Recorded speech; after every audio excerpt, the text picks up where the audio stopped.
আসসালামু আলাইকুম সবাইকে। আজকে একটি ইন্টারেস্টিং ভিডিও নিয়ে আপনাদের কাছে আসলাম।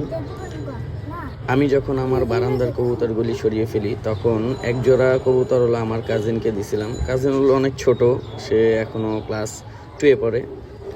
ওকে এই জোড়াটি আমি গিফট করি পালার জন্য। ওর অনেক কবুতর পালার শখ।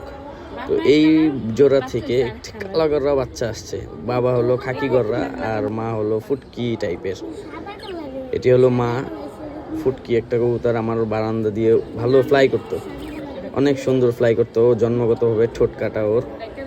অ্যান্ড এটা হলো বাবা খাকি গররা চুইঠাল একটা নর। এটা আমার অনেক শখের একটা কবুতর ছিল। এটাও আমার বারান্দা দিয়ে ফ্লাই করতো, ভালো ফ্লাই করতো। কবুতরটা অনেক সুন্দর। তো ওদের দুইজনের থেকে যে কালো গররা বাচ্চা আসবে এটা আমি আশাই করিনি। দেখেন কত সুইট অ্যান্ড কিউট একটা বাচ্চা হয়েছে, কালো গররা চুইঠাল, দুই চোখ হিসাব। বাচ্চাটা অনেক সুন্দর, মোটামুটি ফ্রেশ বলা যায়, কারণ নখগুলো সাদা সাদা হয়েছে বাচ্চাটার। একটা বুকে বানও আসছে, এ পাশে 10টা এ পাশে 10টাও সাদা, শুধু একটু মুখের দিক দিয়ে একটু ফাটা। বাট বাচ্চাটা অনেক সুন্দর, আমার অনেক ভালো লাগছে।